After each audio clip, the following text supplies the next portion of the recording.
제7장. 비판을 받지 아니하려거든 비판하지 말라. 너희가 비판하는 그 비판으로 너희가 비판을 받을 것이요 너희가 헤아리는 그 헤아림으로 너희가 헤아림을 받을 것이니라. 어찌하여 형제의 눈 속에 있는 티는 보고 내 눈 속에 있는 들보는 깨닫지 못하느냐? 보라, 내 눈 속에 들보가 있는데 어찌하여 형제에게 말하기를 나로 내 눈 속에 있는 티를 빼게 하라 하겠느냐? 외식하는 자여, 먼저 내 눈 속에서 들보를 빼어라.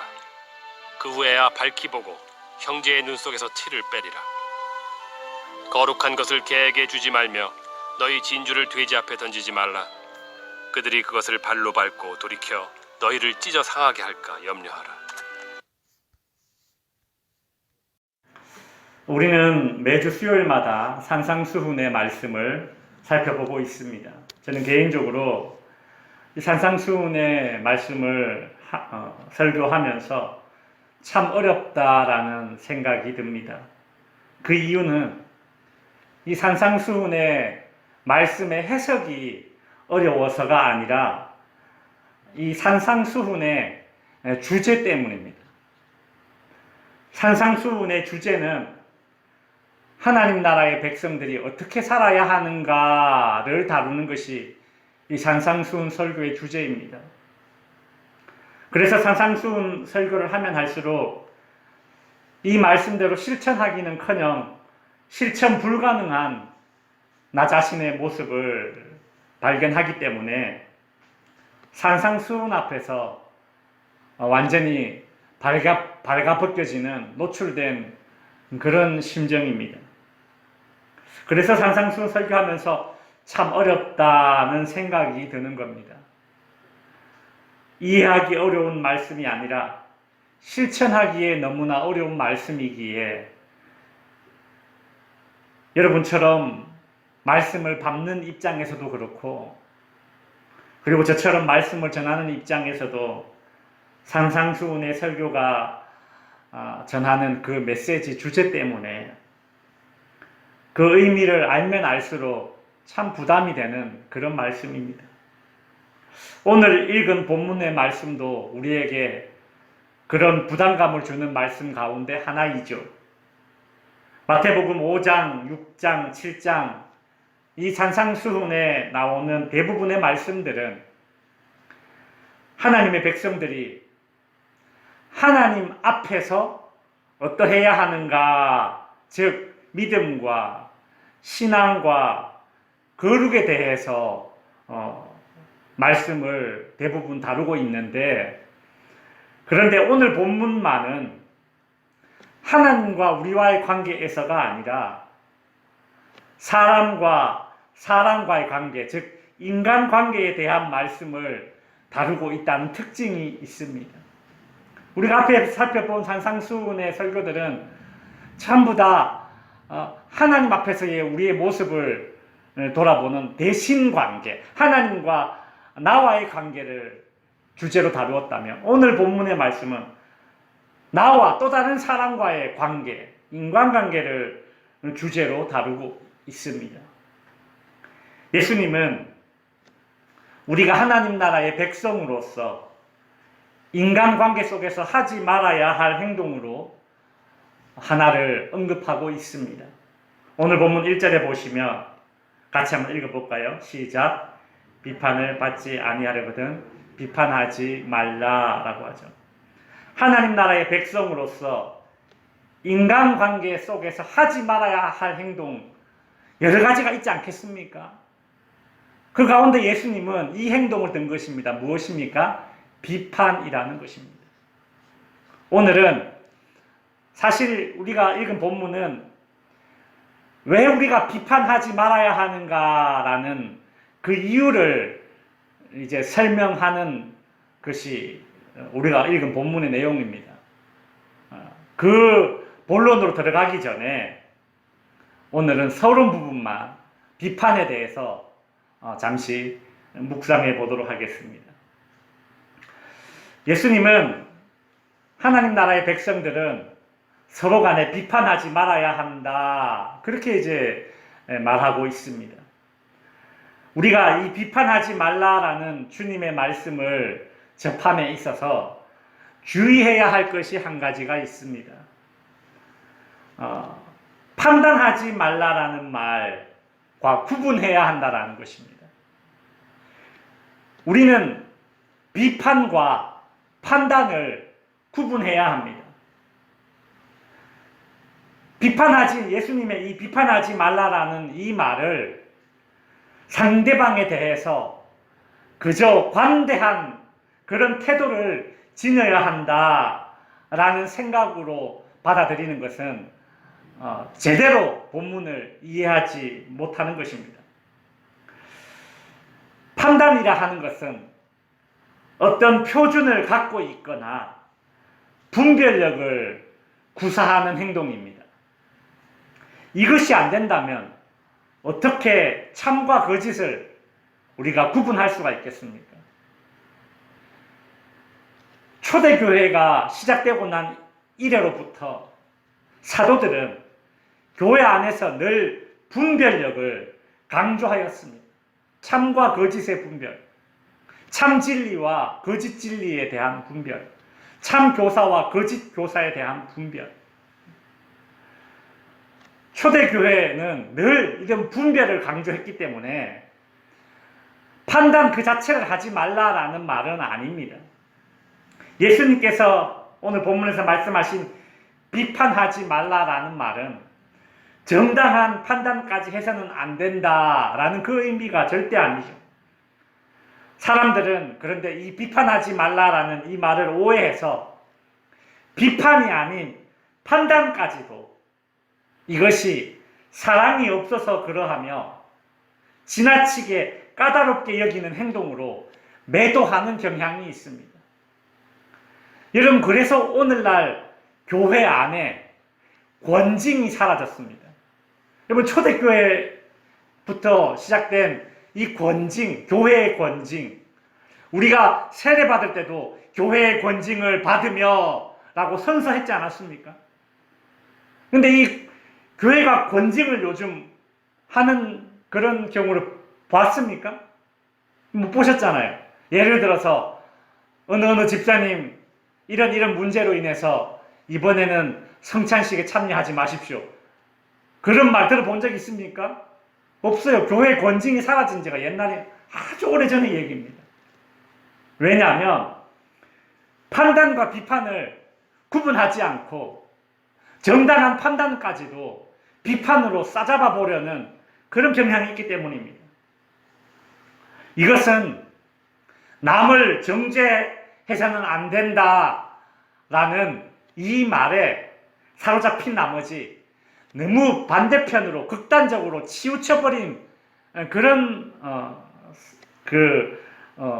예라고 할 수 있을 것입니다.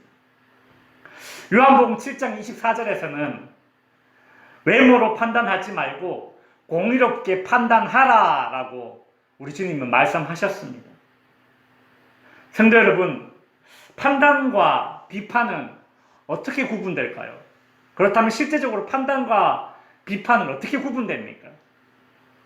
비판은 파괴적인 것이라며 판단은 건설적인 것입니다.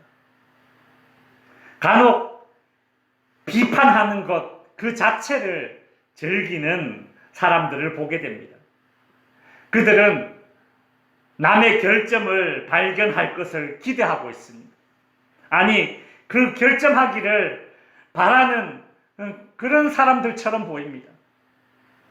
예수님이 말씀하신 비판하지 말라라는 말은 이와 같은 행동을 가리키는 것입니다.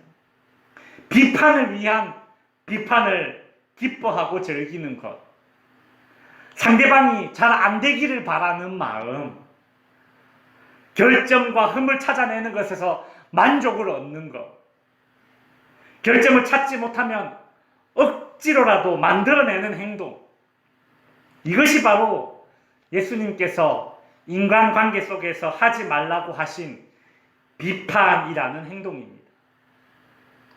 우리가 하는 행동이 비판이 아니라 판단이 되기 위해서는 몇 가지 조건을 갖추어야 합니다. 첫 번째로 비판이 아닌 판단의 조건은 원칙의 관점에서 판단해야 한다는 것입니다. 원칙의 관점에서 판단한다는 것은 동일한 잣대를 재는 것입니다.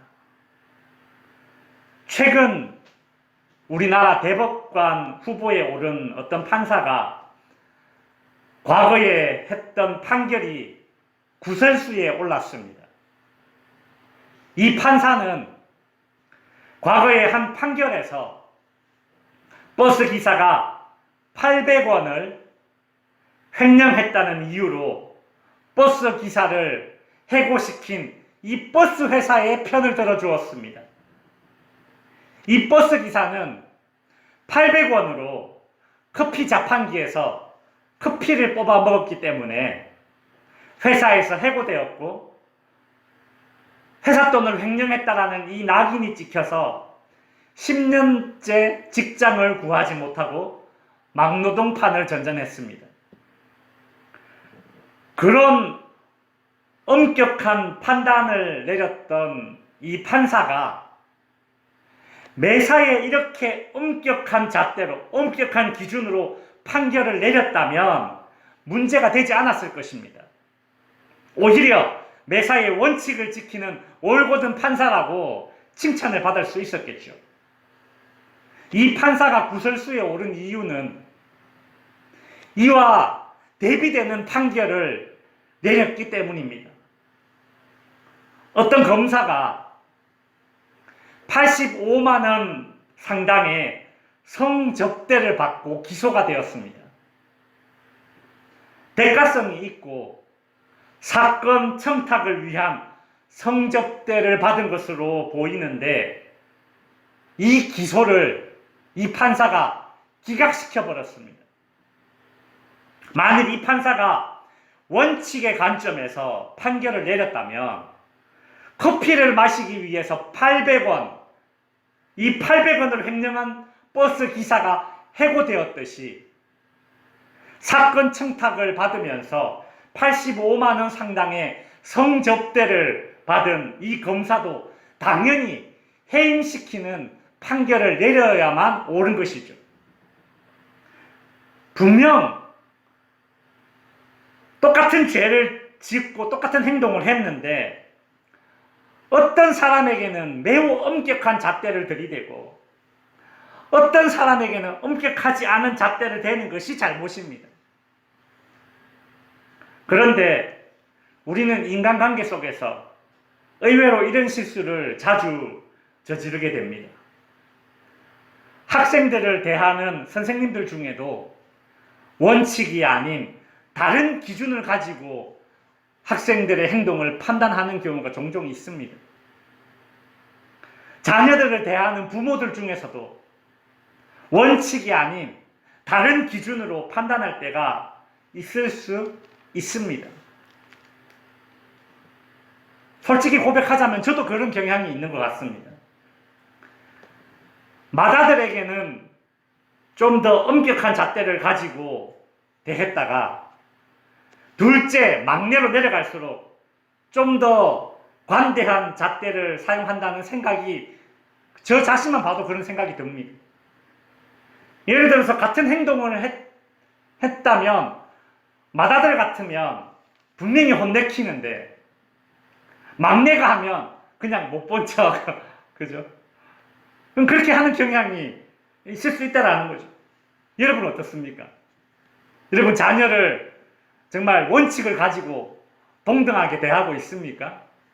아니면 여러분들의 자녀들은 여러분들의 그 모습을 보고 그렇게 생각하고 있을까요? 우리 부모님은 첫째, 둘째, 셋째, 넷째, 뭐 다섯째 이렇게 차별하지 않고 동등하게 대해준다, 그런 마음을 가지고 있을까요? 쉽지 않은 일이죠. 원칙을 가지고 판단해야지만 그것이 비판이 아닌 판단이 되는 것입니다. 비판이 아닌 판단의 조건 두 번째는 사실의 관점에서 판단해야 한다는 것입니다. 여러분, 누군가를 판단하기 위해서는 모든 사실을 찾아본 다음에 판단을 해야 합니다. 간혹 사람들이 다른 사람을 비판할 때에는 없던 얘기까지 덧붙여서 비판하는 것을 보게 됩니다. 왜요? 비판하는 것 자체가 목적이기 때문에 없는 얘기는 얼마든지 만들어낼 수 있다는 것이죠. 상대방의 잘못을 좀 더 부각시키기 위해서 종종 그와 같이 살을 붙여서 그렇게 이야기할 때가 있습니다. 사실에 기반하지 않은 판단이죠. 이것이 바로 주님께서 하지 말라고 하신 비판을 위한 비판입니다. 특별히 정치판에 보면 이와 같은 행동이 심하지 않습니까? 상대방의 행동에 어떤 과장된 의미를 부여해서 그 사람의 행동과 그 사람의 사상을 깎아내리죠. 그죠? 여러분, 선거철이 되면 우리가 늘 보지 않습니까? 그죠? 막 아니면 말고라는 식으로 그렇게 막 던져지는 수많은 이야기들 가운데 검증되지 않은 이야기들이 얼마나 많습니까? 그래서 오죽하면 요즘 유행하는 단어가 팩트체크. 진짜 그 말이 사실인가 아닌가? 정치인들의 입에서 나오는 말들은 다 팩트체크를 해봐야 된다. 그런 말이 있지 않습니까? 야당이 대통령을 공격할 때도 그렇고, 여당이 야당의 대표를 공격할 때도 그렇고, 뭐 꼭 정치인들만 그렇겠습니까? 인간관계 속에서 평소에 마음이 들지 않던 그 사람의 어떤 특정한 행동을 공격할 때에 사실의 관점에서 판단하지 않고 편견이나 감정의 기준을 가지고 거기에 기대어서 사람을 판단하게 됩니다. 여러분, 내 판단이 원칙이나 사실에 근거한 판단이 아니다, 비판이다라는 것을 알 수 있는 시금석이 있습니다. 그게 무엇인 줄 아십니까? 인신공격입니다. 판단은 인신공격을 담고 있지 않습니다.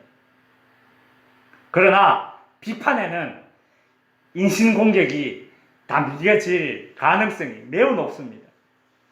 그 비판은 인신공격으로 흘러갈 수밖에 없습니다. 마치 물이 높은 곳에서 아래로 흐르듯이 비판을 위한 비판은 인신공격을 향해 나아갈 수밖에 없는 것이죠. 그러한 비판은 결국에는 파괴적인 것을 생산해낼 수밖에 없습니다. 예를 들어 마가복음에 예수님이 법정에서 재판을 받으시는 장면이 나옵니다. 마가복음 14장 55절에 보시면 대제사장들과 온 공회가 예수를 죽이려고 이미 지금 죽이려고 마음을 먹은 거예요. 그죠? 죽이려고 그를 칠 증거를 찾지 못하니 어찌 못하니 57절 어떤 사람이 일어나 예수를 쳐서 거짓 증언하여 이르되 58절에서 뭐라고 이야기하느냐면 우리가 그의 말을 들으니 예수님이 이렇게 이야기했다라는 겁니다. 거짓 증언을 이렇게 하는 거예요. 우리가 그의 말을 들으니 손으로 지은 이 성전을 내가 헐고 손으로 짓지 아니한 다른 성전을 사흘 동안에 지으리라. 예수가 그렇게 말했다라는 겁니다. 그러나 여러분, 요한복음 2장 19절에 나오는 예수님의 이 말씀은 정확하게 이렇게 얘기하셨습니다. 너희가 이 성전을 헐라 내가 사흘 동안 일으키리라. 이렇게 말씀하셨습니다. 같습니까? 다릅니까? 자세히 보면 분명히 다릅니다. 지금 이 거짓 증언은 비판을 위한 비판을 하기 위해서, 그래서 예수님을 십자가에 못 박아 죽도록 만들기 위해서 말을 바꾸고 부풀려서 거짓 증언을 한 것입니다. 사실에 기반하지 않은 이런 판단은 당연히 파괴적인 결과물을 만들어낼 수밖에 없습니다. 그렇죠? 파괴적인 결과물, 어떤 결과물입니까? 예수를 십자가에 죽이는 행동이죠. 유대인들이 이처럼 예수를 죽이려고 할 때에 오히려 빌라도는 유대 군중들에게 나는 그에게 아무 죄를 찾지 못했는데 이런 말을 했습니다. 여러분 알고 있죠? 빌라도는 처음에는 사실의 관점에서 판단을 했으나 그러나 결국에는 어떻게 됩니까? 유대인들의 그 폭동, 예수를 십자가에 못 박아라, 예수를 십자가에 못 박지 않으면 당신은 가이사 황제에게 충성하는 자가 아니다라는 이 말을 듣고 정치적인 관점에서 판결을 내리지 않습니까? 사실의 관점이 아니라 정치적인 관점에서 판결을 내리기 때문에 예수님이 십자가에 못 박도록 그렇게 내어주는 그런 치명적인 오점을 남기게 되죠. 사실에 기반하지 않은 판단은 이처럼 비판을 위한 비판일 뿐입니다. 예수님은 오늘 본문을 통해서 하나님 나라의 백성들에게 바로 이런 판단을 하지 말 것을 말씀하신 것입니다. 이제 말씀을 정리하겠습니다. 예전에 제가 부목사로 있을 때에 같은 사무실에 있는 부목사님들, 강도사님들이랑 동성애에 대해서 얘기를 나눈 적이 있습니다. 그 당시 이 한국 교회 안에, 아니 그 당시 이 미국 교회도 그렇고 한국 교회도 그렇고 이 동성애자에게 세례를 주는 것이 과연 성경적인가라는 이게 하나의 큰 이슈였습니다. 여러분, 동성애자들에게 세례를 줘야 합니까? 주지 말아야 합니까? 그거는 뭐 목사님들이 고민하는 문제죠. 저는 그때 이제 이런 이야기를 했습니다. 나는 솔직히 회개를 하지 않는 동성애자들에게는 세례를 못 줄 것 같다. 동성애자도 회개하고 돌이키면 구원이 있다라고 생각한다. 그러나 동성애자 본인이 먼저 이 동성애가 죄임을 인정하고 스스로 시인하고 그리고 동성애를 끊기로 노력하고 교회 내에서 동성애 행위를 하지 않기로 다짐한다면 그 조건 하에서는 난 세례를 주지. 안 그러면 난 세례 안 준다. 그런데 동성애가 죄임을 인정하지 않고 이 동성애는 선천적인 것이야. 그렇게 계속 주장한다면 나는 세례를 절대 주지 않을 것이다. 내가 이렇게 주장하는 이유는 동성애자들이 물론 구원받는 것도 중요하지만 교회의 담임 목사라면 동성애라는 이 죄로부터 교회 공동체를 지키는 것도 중요하기 때문에 나는 동성애자가 회개하지 않으면 세례를 주지 않을 것이다 라고 말했습니다. 그런데 그 자리에 있던 후배 강도사 중에 한 명이 자신의 SNS에 제가 했던 말 전체가 아니라 일부분만 딱 잘라서 내가 했던 말을 올려놓고 하나님은 한 영혼보다 천하를 귀하게 여기는데 목사가 사랑이 없다. 자기의에 빠져있다. 예수님의 마음을 모르는 목사다라는 식의 글을 남겼습니다. 저는 SNS를 하지 않기 때문에 그 후배가 그런 글을 남겼는지도 몰랐습니다. 그날 함께 대화를 나누었던 다른 목사님이 이 글을 보고 저에게 알려줘서 제가 알게 되었습니다. 제가 그 후배를 불러놓고 이렇게 말했습니다.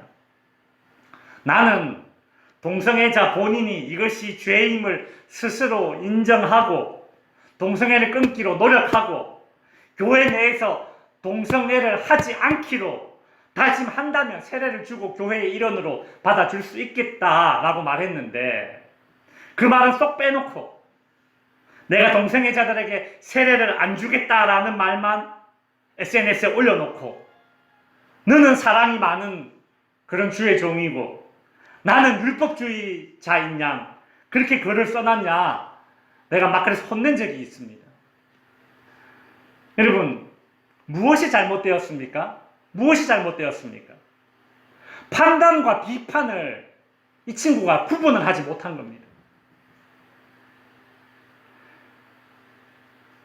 판단하는 것 자체를, 옳게 판단하는 것 자체를 마치 사랑이 없는 행동이냐, 그렇게 싸잡아서 보는, 그리고 판단하지 않고 무조건 수용하는 것이, 그것이 하나님의 성품을 닮은 사랑인 양 착각하는 것입니다. 성도 여러분, 사람이 참 간사하게도 상대방의 좋은 모습을 보고도 얼마든지 흠을 잡으려면 잡을 수 있습니다. 맞죠?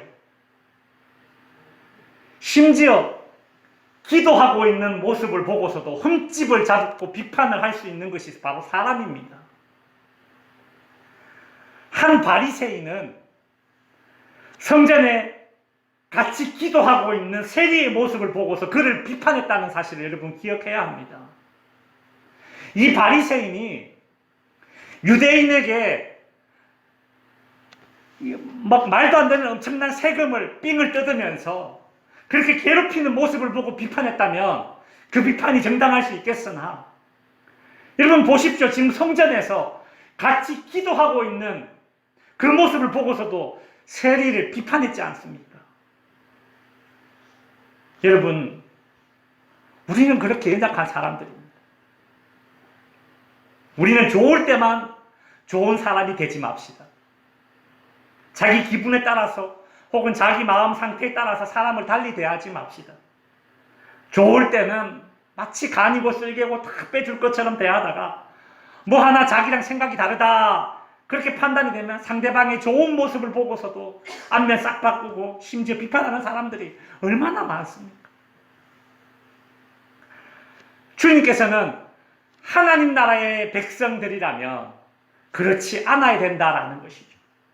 우리는 오늘 본문을 통해서 우리의 판단이 원칙의 관점과 사실의 관점에 기반한 판단인지 아니면 편견과 감정에 기반한 판단, 즉 비판을 위한 비판인지 살펴보는 그런 기회가 되었습니다. 상대방을 바로잡기 위함도 아니요, 공동체를 살리기 위함도 아니라면, 상대방을 아끼는 마음이 내 안에 막 흘러 넘치는 상태가 아니라면 판단을 중지하는 것이 오히려 나을 것입니다. 성도 여러분, 내가 하는 판단은 언제든지 비판을 위한 비판으로 흘러갈 수 있음을 인정하고 다른 사람을 판단함으로써 상대방과 자기 자신을 정죄하는 자리에 처하지 않는 저와 여러분이 될 수 있기를 주님의 이름으로 축원드립니다. 기도하겠습니다. 하늘에 계신 우리 아버지여, 이름이 거룩히